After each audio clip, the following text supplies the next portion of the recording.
We still, to this day, have no idea what happened. It is August 28th, 2022. We still have no idea what happened the night of that accident.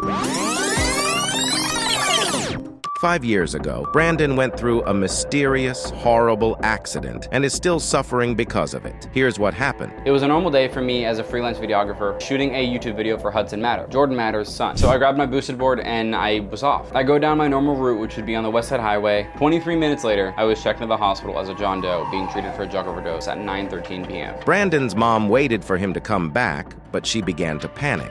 I just looked to track you and I was like, and then it didn't move and I refreshed it and I refreshed the phone again and you didn't move and I tracked you to New York Presbyterian Hospital. When she reached the hospital, Brandon was unconscious and was being treated for drug overdose. And at that moment I panicked and I'm like, oh, drug overdose. I am not in denial, my kid does not do drugs. He hit his head and I pointed at the skateboard, which was right beside you. We're like, he needs a CAT scan, something is not right, and then all of a sudden, instantly, everyone just jumped into action. So I remained in a medically induced coma for about 3 days after the accident. After this, Brandon underwent surgery and had his skull removed, which he now keeps in a Ziploc bag. After having the intubation tube removed, I woke up very groggy, very not knowing what was going on at all. They ended up needing to restrain my arms down because I kept ripping IVs out and they were worried I was gonna rip the tube out of my brain that was allowing it to drain fluid, which isn't the safest thing in the world. I want this fucking thing off my face. I know you did, but listen. Like, take it off now. Look at me. You had brain surgery. Dude, take this off my face.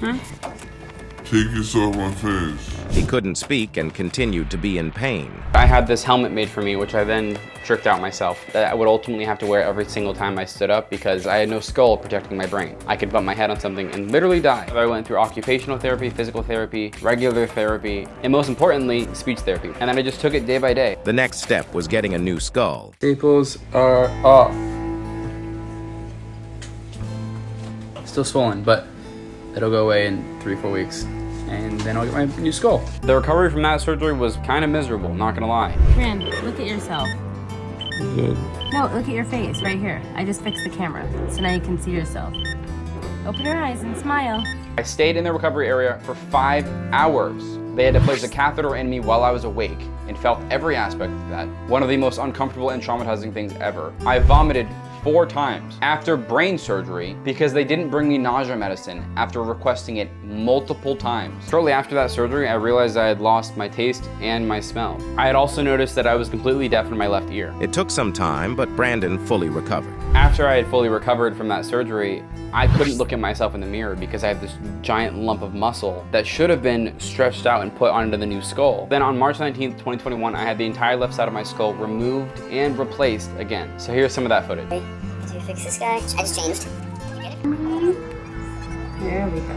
And then on the 26th, I left the hospital to go home, and it was great. After about 2 months of recovery, I decided to go on a trip to Arizona. I was there for about 3 weeks. Then on the 4th of July in 2021, I woke up. As I'm walking to the bathroom, I collapsed. Fell straight back and hit my head on the hardwood floor. I stood up and I felt the worst pain of headaches and just awfulness. It was so bad. I went to the hospital because the fluid had gotten so bad that I really couldn't bear it anymore, and it was so much pressure in my head. It literally felt like my head was gonna explode. Later that day, they would have me go in for surgery where they would place a lower lumbar peritoneal shunt from the base of my spinal cord, redirecting the spinal fluid to my abdomen where it's automatically absorbed by our bodies. You may think the hard times were over for Brandon, but little did he know that the worst was yet to come. On August 20th, 2021 was my 21st birthday, which I wasn't really able to celebrate the normal way. I had fluid in my head again, and there was no amount of opioids or any painkiller that could have helped fix that. I had to do like that 12-hour purge where I wasn't able to eat for like 12 hours, and on August 24th,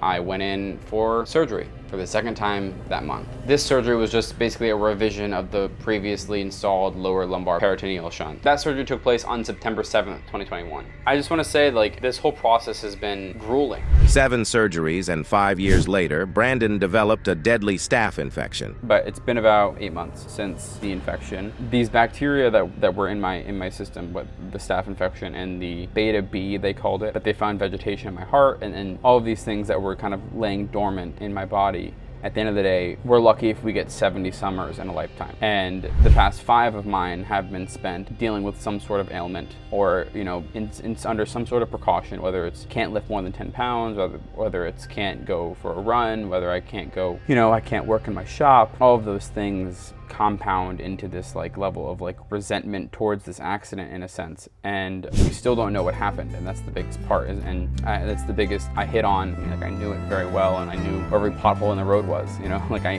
knew what routes to take everywhere over Lower Manhattan. In the surgery in February, what they're going to do is they're going to put a custom-made polyether ketone skull implant in. So it's basically a 3D printed with a very strong and high tensile strength material, similar to that of bone. But the fact is that this could have been, you know, entirely prevented. So like 10 surgeries later, 4 years later, having gone through everything I have so early in my life, it's definitely given me an appreciation for life that is hard to imagine that I would have if this accident never happened. Going back to my own stubbornness of like, I will be successful on YouTube, I will be a successful content creator, and I will, you know, prosper through this to dream that I've had since I was 13 years old. And that is, to me, is enough to keep me going every single day. I think the biggest message from all of my blabbering has been to chase the things that you feel is worth chasing, because whether you're doing it today, whether you're doing it tomorrow, you might not get the chance to do it